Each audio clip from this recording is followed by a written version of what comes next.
Bonjour, mon nom est Benoît Trudeau. Je faisais partie de l'Assemblée chrétienne de la grâce jusqu'à ce que je déménage en Alberta il y a maintenant près de 13 ans.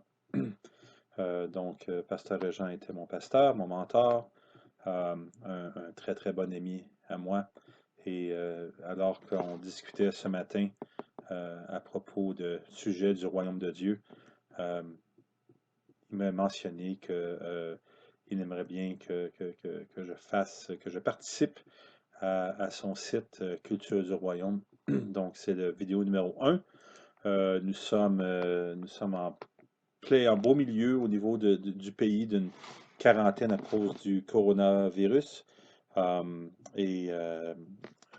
pense que c'est un temps vraiment spécial, c'est un temps vraiment exceptionnel où Dieu nous appelle en dévotion, où Dieu nous appelle, où nous force même à arrêter dans le contexte où on doit rester à la maison, dans le contexte où on doit euh, changer nos habitudes, dans le contexte où on doit faire un isolement social.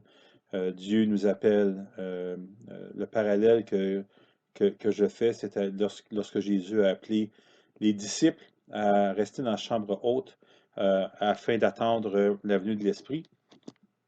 C'est dit dans Acte 1, euh, 1, 14, tous d'un commun accord persévéraient dans la prière avec les femmes et Marie, mère de Jésus, et avec les frères de Jésus.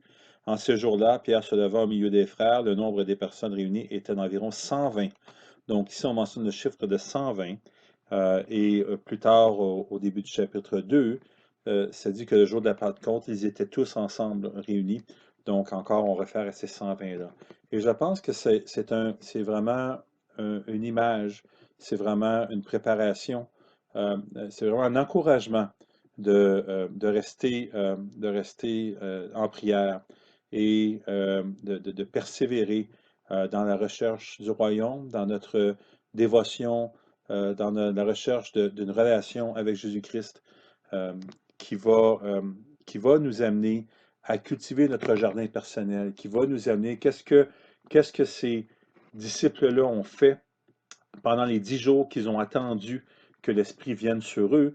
Jésus ne leur avait pas donné de temps. Ces gens-là n'avaient pas l'Esprit encore. Ils avaient seulement la confiance que Jésus leur avait dit, attendez, vous allez recevoir l'Esprit. Au même titre, nous sommes dans une période de réveil. Et le réveil que Dieu nous appelle à faire maintenant est très différent des réveils que l'Église a vécu auparavant. Ce ne sera pas un réveil dans les stades, ce ne sera pas un réveil à vider les hôpitaux, ça va être un réveil personnel, ça va être un réveil dans les maisons, dans les cœurs. Ce ne sera pas un réveil fragile, ce ne sera pas un mouvement de Dieu qui va s'atténuer, c'est un mouvement de Dieu qui va se creuser, Dieu est en train de mettre ses fondations et Dieu nous appelle à arrêter au travers de la situation. Ce n'est pas Dieu qui a créé cette situation, mais Dieu se sert de cette situation-là pour appeler tous les croyants à arrêter et à prendre le temps de lire, de retourner à la Bible, à prendre le temps de rechercher une dévotion avec Jésus-Christ, à prendre le temps de se concentrer en prière, de jeûner, de développer quelque chose, une relation qu'on n'a souvent pas le temps de faire, où on ne prend pas ce temps-là dans les occupations habituelles.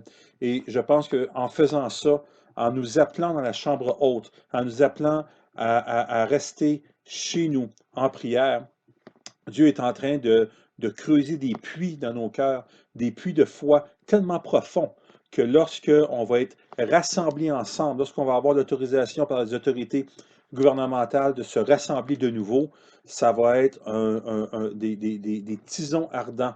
Chacun d'entre nous qui va avoir cultivé cette culture du royaume, chacun d'entre nous qui va avoir été en prière, va recevoir l'Esprit, va recevoir la flamme, va être tellement forte, la flamme va être tellement ravivée que ça va créer des transformations.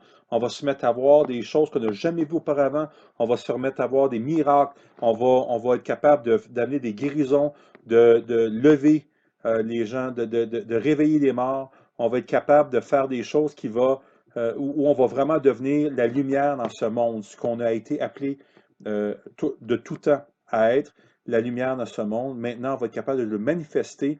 si on prend le temps, comme les disciples à l'époque, comme les 120 dans la chambre haute, de rester en prière, de cultiver une dévotion quotidienne et d'attendre avec le timing de Dieu, d'attendre avec le rythme de Dieu le bon moment et de recevoir, et ce moment-là va arriver lorsque la quarantaine va se terminer, lorsque si on a cultivé chacun nos jardins, la récolte va être hallucinante. Ça va être une récolte de puissance, ça va être une récolte transformatrice de l'Église. On est en train de trouver le nouveau beat de Dieu. On est en train de s'ajuster au cœur de Dieu.